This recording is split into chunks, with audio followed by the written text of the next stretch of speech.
"Daddy, the girl in the trunk is asking you to let her out," said our 4-year-old daughter from the backseat during a family drive. My husband's face went pale as he glanced at her through the rearview mirror, clearly alarmed. Whether he was pretending not to understand or genuinely confused, his frightened expression was unmistakable. "That's a scary thing to say, Sophia.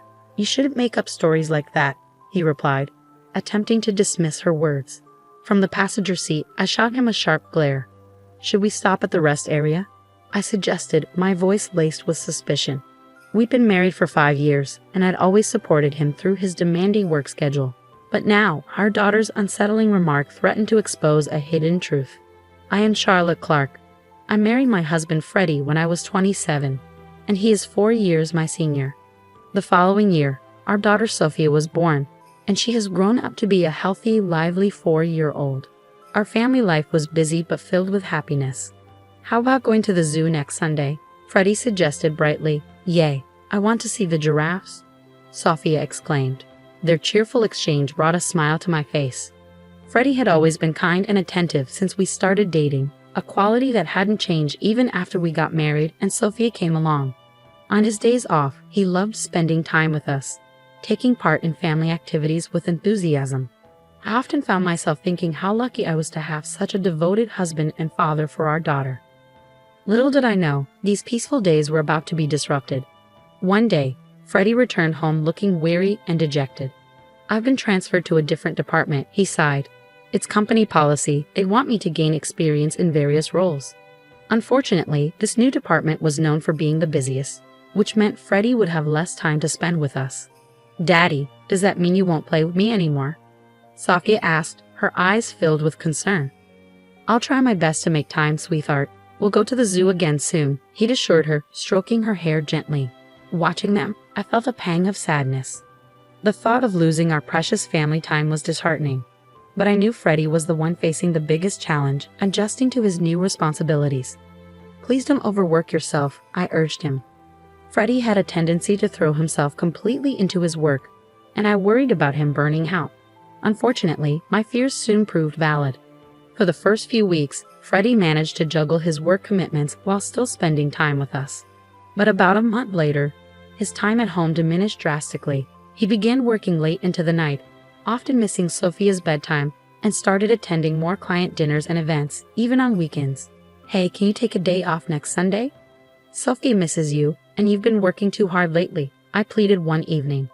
"Who do you think I'm doing all this for?" he snapped, irritation creeping into his voice. "Do you want me to skip meetings and risk getting fired?" "That's not what I meant," I replied, feeling defensive. "I'm just worried about you." "That's none of your business," he retorted. "Just make sure you have money ready for next week's client dinner." Freddie's mounting stress made him irritable, and he started taking out his frustrations on me. His spending also increased significantly, justified as necessary for client entertainment, but it was beginning to strain our finances. I knew his previous kindness, and seeing this change in him was disheartening. I was more worried than frustrated about Freddie's current tense demeanor.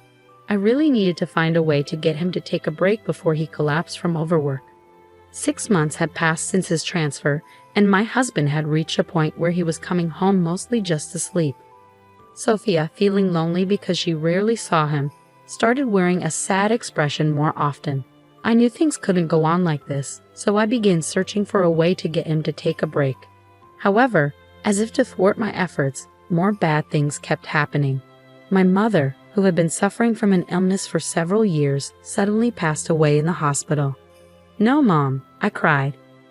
My father had passed away when I was young, and my mother was my only surviving parent. I didn't even get to have a proper conversation with her before she passed away. When I heard the news at home, I was so shocked I couldn't move for a while. Yet Freddie's response to the news was unbelievably cold. "Do I have to go to the funeral too?" he asked indifferently. His attitude shocked me, and I widened my eyes in disbelief. While Freddie's relationship with my mother may have been somewhat distant, she was still family. Despite this, he showed no sadness or comfort, merely complaining about having to attend the funeral. "What are you saying?" "Of course you have to. It's a family funeral," I exclaimed. "Don't get mad at me." "Oh, why does this have to happen now? I had plans," he retorted. Despite my reprimand, Freddie showed no signs of remorse. I was left in shock. In the past, he would have surely comforted me, perhaps rubbing my back and grieving with me.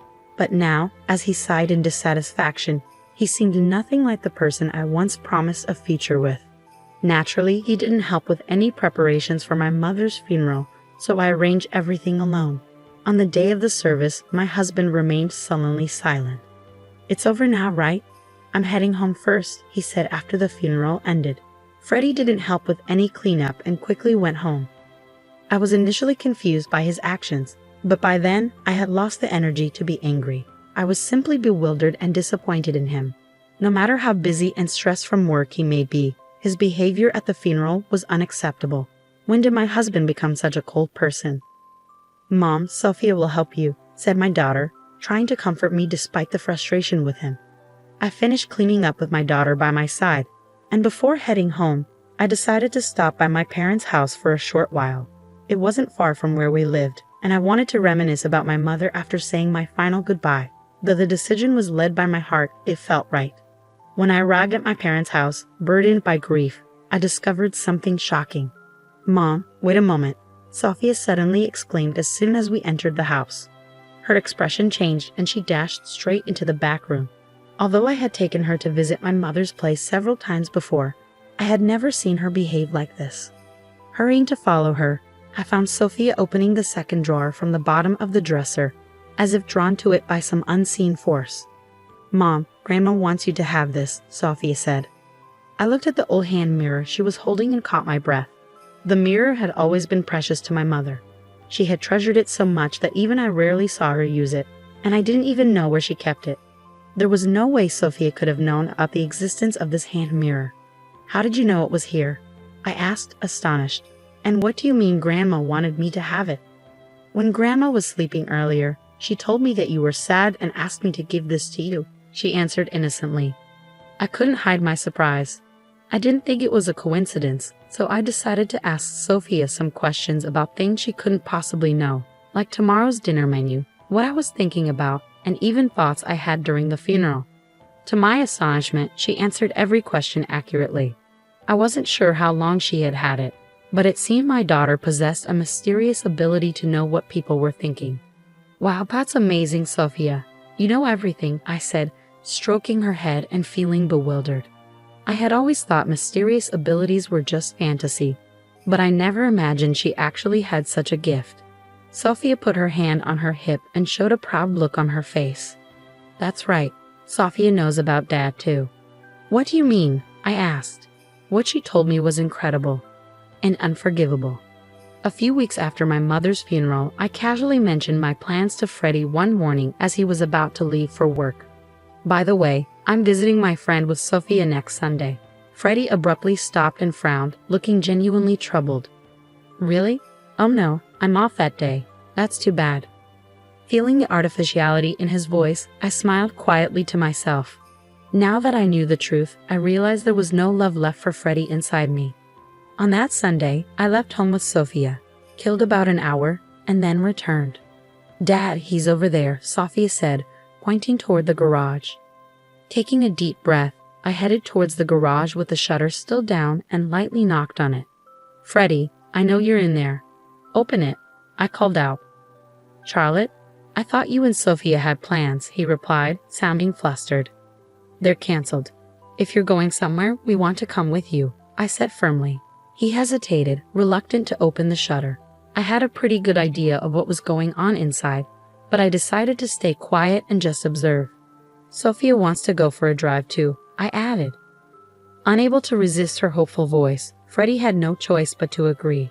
A few minutes later, he reluctantly opened the garage, and we started our drive together. Sitting in the passenger seat, I looked at Freddie's profile as he drove and solidified my final decision. Our marriage had been enjoyable and happy, but I also understood that those days would never return. "Hey, did you know Sophia has a special power?" I asked. As we merged onto the highway, I finally brought it up. My husband furrowed his brows in confusion at my sudden confession. "Huh? What's that supposed to mean?" "That's a silly joke," he laughed dismissively. "Daddy, the girl in the trunk is asking you to let her out." our daughter confidently called from the back seat. I did miss the moment Freddie's face stiffened. Whether he intended to play dumb or not, his face, still pale, showed a frightened expression as he glanced at our daughter through the rearview mirror. What a scary thing to say. You shouldn't tell such lies. But it's true.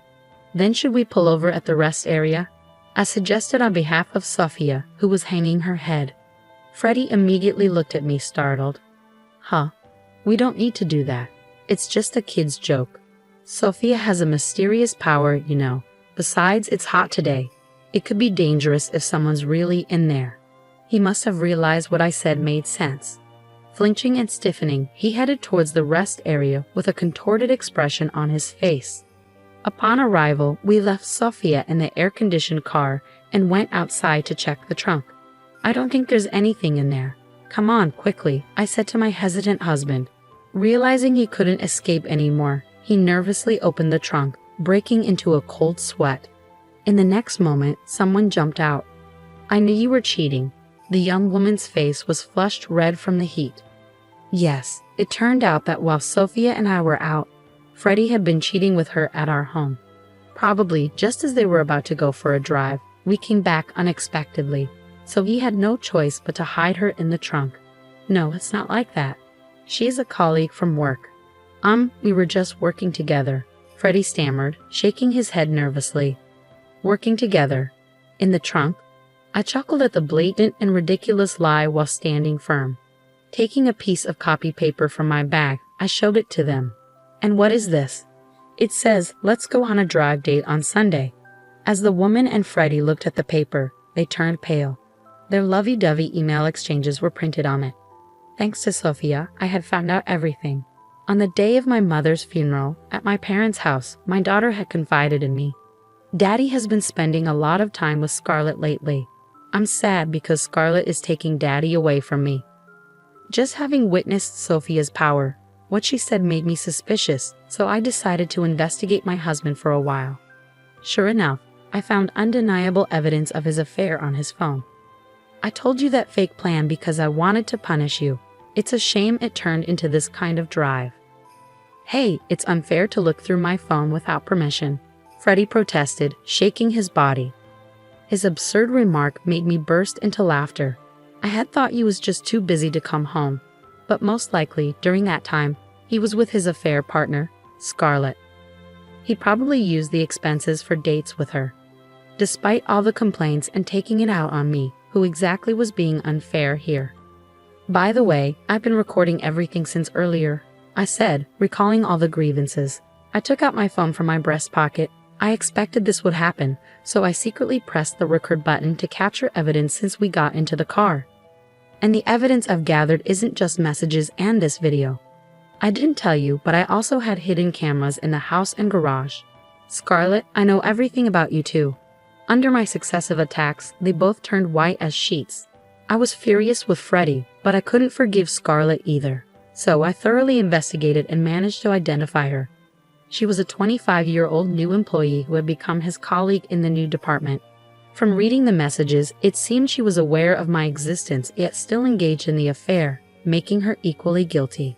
Oh, sorry, Charlotte, Freddie whimpered, probably not expecting to be cornered so perfectly.